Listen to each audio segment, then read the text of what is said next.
such a loser, Emma. Can you please not mention where you work when my in-laws arrive? My sister's voice sliced through the candlelight like broken glass. I looked up from the mashed potatoes I'd just set down on Mom's table. She said it so casually, like I was the help, not the sister who worked 2 jobs to pay her college tuition. Her fiancé's parents, stiff, country club smiles, pretended to sip their wine. My mother gave that tight, warning look that meant don't make a scene. My father cleared his throat, pretending he hadn't heard. But my chest felt like it had cracked open. My name is Emma Lane, I'm 32. And if you think you know how this ends, stay tuned. I smiled politely, the kind of smile you wear when you've run out of safe words. Don't worry, Claire, I said quietly. I won't embarrass you. She rolled her eyes and turned to her fiancé's mother. Emma works at a diner, she announced like she was sharing a charity case. Laughter rippled at the table, thin and brittle. I felt heat crawl up my neck, but my voice stayed calm. Actually, 2 diners, I corrected softly. Double shifts help when you're covering someone's tuition payments. The table fell silent. Claire's fiancé, Mark, blinked. Wait, you paid for... Let's not dwell on the past, Mom interrupted sharply, forcing a laugh that didn't reach her eyes. But the truth was already out, humming like electricity under the tablecloth. Dinner continued in awkward fragments, silverware clinking, conversations forced. I kept my eyes on my plate, counting every second until I could leave. After dessert, Claire followed me to the hallway. Why do you always have to ruin things? She hissed. Ruin what? Your curated image? I said, slipping on my coat. Don't worry. I won't be around to mess it up. Her mouth opened, but I was already walking toward the door. Outside, cold air slapped my face, and I finally exhaled. I'd spent years feeding her dreams while starving mine. But something shifted tonight. Quiet, steady, irreversible. And by the time the first rent day rolled around, she'd understand what it means when the person you call a loser stops paying your bills. The next morning, sunlight hit my kitchen window like an accusation. My phone buzzed with work notifications, but I stared at the list of automatic payments, utilities, student loan, and one that stood out like a bruise. Claire's rent. $1,450. Due on the 1st. I hovered over the cancel autopay button for a long minute before tapping it. A clean click. It was like deleting an old version of myself. The sound of the coffee machine grounded me back into my small apartment. Every surface smelled faintly of lemon cleaner and effort. I'd built this life inch by inch. Waitress mornings, night shifts at the copy shop, online design classes in between. Not glamorous, but mine. Claire had never asked where the money came from. She just accepted it. The rent transfers, the tuition payments, the loans that never got repaid. Her version of me existed somewhere between background noise and bank account. I went to my afternoon shift, tying my apron around my waist. The diner hum was its own kind of therapy. Plates clinking, coffee pouring, music from the 80s humming from the back. Marcy, my manager, raised a brow. You okay? You look like someone finally saw the truth. Something like that, I said. Good. About time you stopped carrying dead weight. That night, my phone lit up. Claire. Hey, forgot to remind you about the rent transfer. Can you send it before midnight? I typed slowly. Not sending. Not my responsibility anymore. 3 disappeared, then came back. What does that mean? You know I have the twins and bills. Then maybe stop calling me a loser at family dinners, I wrote, hitting send before I could soften it. 10 minutes of silence. Then, you can't just stop. Mom will lose it. I set my phone face down on the counter. For years, I'd been her invisible backbone. The steady one, the fixer. But something about being humiliated in front of strangers flipped a switch inside me. That night, I didn't dream about work or bills. I dreamed of silence, of a peace so complete it felt like freedom wearing my skin. By Sunday morning, the family group chat was on fire. Mom. Emma, what's this about you refusing to help your sister? Dad, can we all be adults about this? Claire, you're punishing the kids, not me. Grow up. I sipped my coffee slowly, scrolling through the messages. Not one said, "Are you okay?" Not one asked what happened at dinner. For years, they'd expected me to absorb every insult, every expense, and call it love. But not this time. At noon, Mom called. "Sweetheart, can we talk about what's going on?" Claire's worried sick.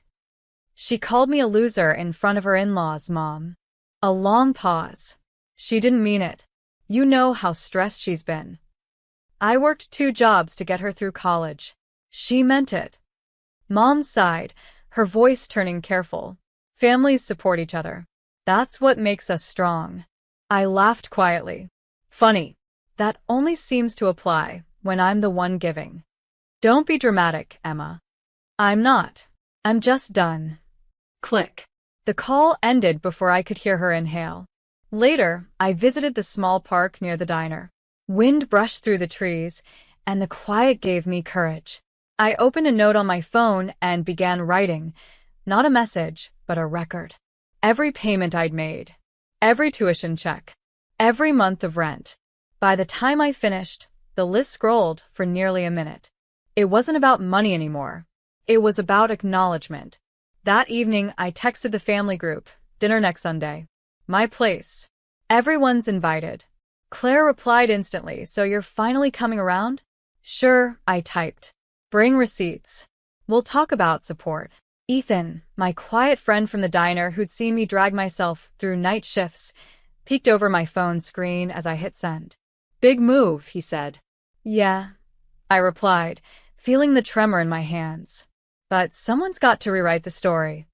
And this time, it wasn't going to end with me cleaning up the mess. The following Sunday, my small apartment smelled like coffee and confrontation.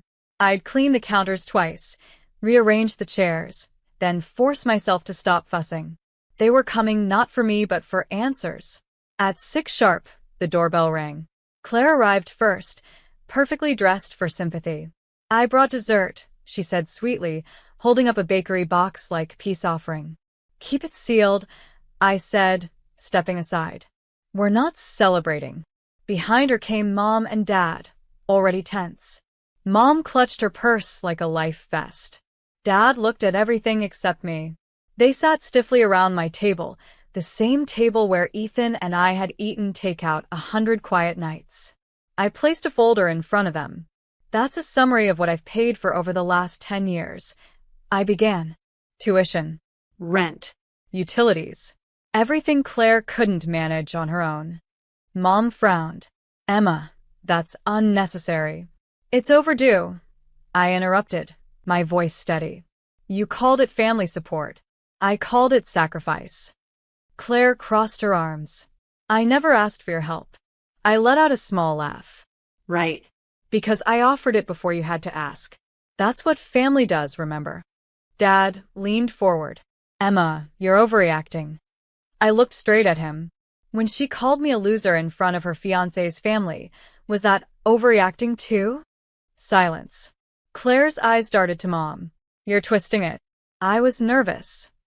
"Then maybe next time, insult someone who didn't put you through college," I said. The tension thickened until it hummed in the air. I slid another paper across the table, a printed notice from her landlord. "Your rent's overdue." I let him know the payments won't continue. "You'll need to handle it." Her face drained of color. "You wouldn't." "I already did." Mom gasped. "Emma, she has kids, and maybe she'll finally learn what responsibility feels like." No one spoke after that.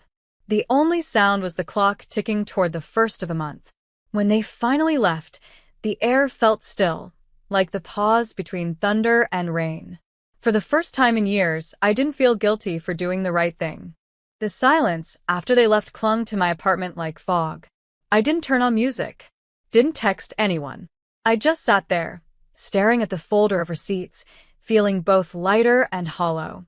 I had finally spoken the truth aloud, and it had landed like a wrecking ball. Monday morning, I walked into the diner early. The neon open sign buzzed softly, casting pink light across the counter. Marcy was wiping menus. "You look like someone who finally dropped a 10-year secret," she said. "More like a 10-year burden," I answered, slipping on my apron. "Well," she smiled, Don't pick it back up. By mid-morning, I noticed the stares. My phone buzzed with alerts, group texts, missed calls, a social media post from my sister. She'd written, "Some people would rather humiliate family than help them. Can't believe blood can be this cold." Hundreds of sympathy emojis trailed beneath it. For a second, I felt that familiar urge to explain, to defend. But then I remembered the silence at my wedding, the whispers at dinner, the bills with my name on them. Not this time. That evening, Ethan dropped by with takeout. "You've seen it?" he asked, setting down the bag. "Yeah," I said, scrolling through the comments. "She's turning me into the villain." "You don't owe anyone a counterstory," he replied. "The truth will breathe on its own." His calm steadied me like a hand on the shoulder. 2 days later, my manager handed me a stack of mail that had been dropped off. Inside one envelope was a printed letter from my parents. "We're disappointed in how you handled things, but we still love you." I traced the words with my finger, realizing it wasn't an apology, just a performance of one. I folded the letter and placed it in the trash. There's a strange quiet that follows when you stop begging to be understood. That night, I fell asleep to the sound of rain tapping against my window, steady, cleansing, final. By the weekend, the family's silence felt strategic. No calls. No messages. Just the kind of quiet that dares you to break it first. But I'd learned something new. Silence isn't punishment when it's chosen. It's peace. Sunday afternoon, while I was refilling coffee at the diner, a familiar voice broke through the noise. "Emma?" I turned, nearly dropping the pot. Claire stood there, makeup perfect but eyes red-rimmed. "Can we talk?" she asked. I nodded toward a corner booth. 10 minutes. That's all I've got. She slid in across from me, her hands trembling around a napkin. "I shouldn't have said what I did at dinner," she began. I waited. She exhaled shakily. I wanted them to like me. Mark's parents. They're judgmental, and I panicked." "You didn't panic," I said quietly. "You aimed your shame at me." "That's not the same thing." She flinched, but didn't deny it. "I lost the apartment," she whispered. "Mom's furious. Dad won't even talk to me. I'm staying at a friend's house for now." I studied her for a long moment. The proud sister, who'd once looked down on me, now sat small and scared. "You'll figure it out," I said. "Please, Emma. I can't do this alone." "You never had to," I said softly. "You just chose to forget who was helping you." She bit her lip. "You're really not going to help me, are you?" "I already did," I replied. "For 10 years. A single tear rolled down her cheek before she stood. "You've changed." "No," I said, returning to the counter. I finally stopped pretending. After she left, Marcy nodded toward me from the register. "You okay?" I looked out the window, at the fading light over Main Street. "Yeah," I said. "For the first time, I think I actually am." When I clocked out that night, my phone was quiet. No guilt, no begging, no apologies. Just silence. And this time it felt earned. The next morning, sunlight spilled across my kitchen table, glinting off the stack of mail I hadn't touched all week. A notice from my landlord, a few bills, and one cream-colored envelope addressed in my mother's handwriting. I didn't open it right away. Instead, I poured coffee and sat staring at the steam curling upward, remembering all the mornings I'd rushed out early so Claire could sleep in. Years of quiet sacrifices disguised as love. When I finally opened the letter, her words were carefully rehearsed. "Families shouldn't fight over money. We've all made mistakes. You should have been kinder to your sister." No mention of what she'd said at dinner. No apology. Just guilt disguised as grace. I folded the paper, slid it into the drawer, and wrote a reply I never planned to send. "Dear Mom, I'm not angry. I'm awake. There's a difference." At the diner that afternoon, Ethan walked in with 2 coffees. "You've been quiet," he said, sliding into the booth. "I'm processing," I admitted. "It's strange, letting go of something that's defined you for so long." He studied me for a moment. "You're allowed to build a life that doesn't include people who keep tearing you down. Even if they're family? Especially if they're family." His words settled somewhere deep. I thought about the scholarship program the diner owner had mentioned months ago, a local grant for single women in night school. I'd ignored it back then, too busy keeping everyone else afloat. But now, the idea flickered like a new sunrise. That evening, I sat at my desk and filled out the application. For the first time, I was investing in myself. My own name in the recipient box felt strange and thrilling. Before bed, I checked my phone one last time. No messages. No noise. Just peace. And for the first time, I didn't mistake silence for loneliness. It sounded a lot like freedom. A month passed quietly. The first of the month came and went, no payment, no pleading text. Just a subtle shift in air, like everyone had realized the old dynamic was dead.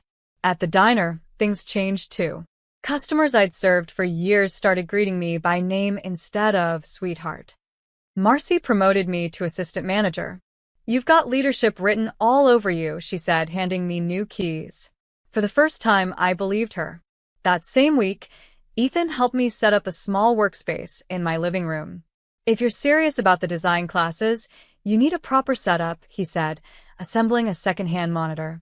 "I don't even know where to start," I confessed. "Start where you always have," he said, "by showing up." I laughed, not out of disbelief, but recognition. For years, I'd shown up for everyone else. Now I was finally showing up for me. By Friday, a voicemail from Claire appeared. Her voice cracked midway through. "I got a part-time job. I'm sorry for everything I said. You were right. I didn't understand." I replayed it twice, unsure how to feel. The apology I'd wanted for a decade came softly, too late. But I didn't delete it. I just saved it under closure. Later that night, I hosted a small dinner, Marcy, Ethan, and a few coworkers. Laughter filled the apartment where arguments once echoed. We toasted with cheap wine and loud music, and for once, I didn't feel like an outsider in my own life. When the clock struck midnight, I looked out at the quiet street. Somewhere, Claire was probably counting down the hours until her next rent payment. I didn't feel satisfaction or spite, just understanding. Sometimes, peace doesn't roar. It whispers. Ethan clinked his glass against mine. "To what?" he asked. "To new cycles," I said. "And to finally ending the old ones." And in that single moment, surrounded by laughter that didn't need permission, I realized. The silence I once feared had become the sound of my freedom.